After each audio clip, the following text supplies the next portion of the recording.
All right, let's get right into it. Think about any big company. It has something like a financial immune system, right? A whole network of checks and balances that are supposed to keep everything healthy and accurate. But what happens when that system has a weak spot? Well, that's what we're digging into today. We're looking at the specific playbook auditors use to find those hidden flaws, and it's called ISA 265. And that really is the million-dollar question. Imagine this giant safety net designed to protect a company's finances. Now, what if that net is full of holes? Some are tiny, maybe not a big deal, but some are huge and dangerous. Finding and, more importantly, reporting those holes is one of the most critical jobs an auditor has. So here's our game plan. We're going to start with the basics. What are internal controls?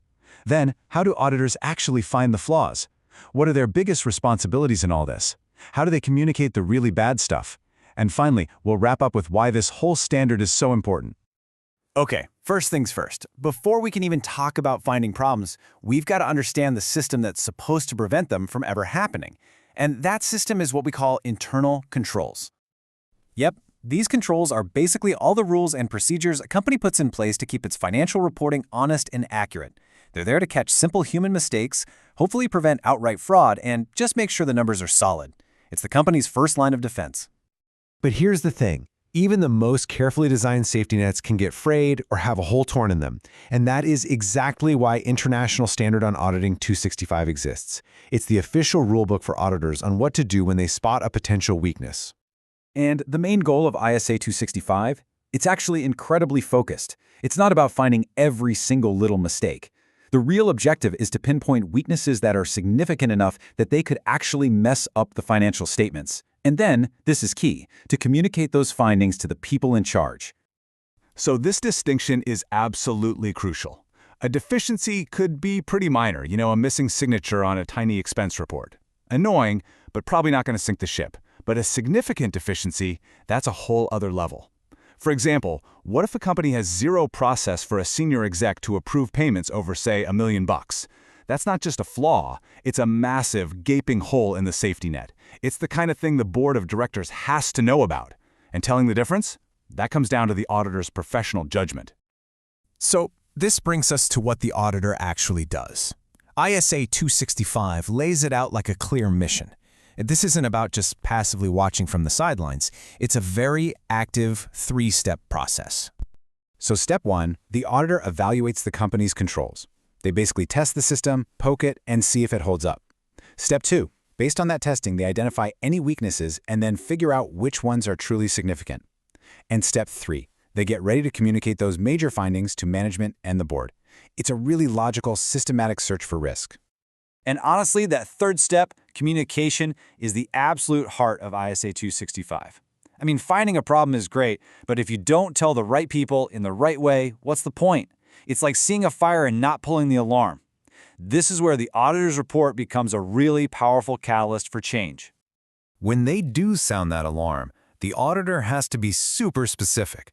They don't just say, hey, there's a problem over here. No way. They describe the exact weakness. They explain what it could mean for the financial numbers.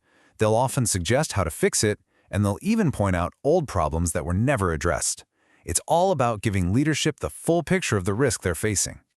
Now, the how of this communication is spelled out pretty clearly. First, who do they tell? They start with management, and then they go to those charged with governance. Think the audit committee or the board. Second, when? The answer is in a timely manner. You don't sit on this kind of information. And finally, in what form? For anything significant, a formal written report is the way to go. It makes sure there's zero confusion. And finally, we get to the golden rule of auditing. If it isn't documented, it never happened. The auditor has to keep a meticulous record of everything. The weaknesses they found, how they evaluated them, the reports they sent, and any response they got back from the company. This creates a crystal clear paper trail of accountability. So why do we have this whole incredibly detailed standard just for talking about problems? Because its impact goes so much further than just one audit report. This is really about making a company stronger and more secure from the inside out. I love this quote from our source material because it just hits the nail on the head. It perfectly captures the spirit of what ISA 265 is all about. The auditor isn't just some critic pointing out everything that's wrong. By finding and communicating these big deficiencies, they actually become a partner in improvement, helping the company patch up those holes in its financial safety net. So at the end of the day, that's the real takeaway here.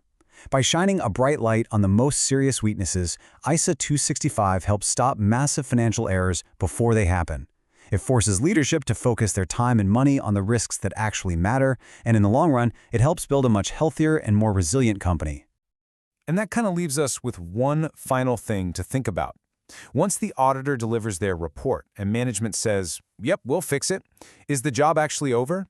Or does it just set the stage for the next audit where you can bet the first thing that auditor is going to check is whether that hole in the safety net was really truly patched? It's a cycle, a constant cycle of vigilance.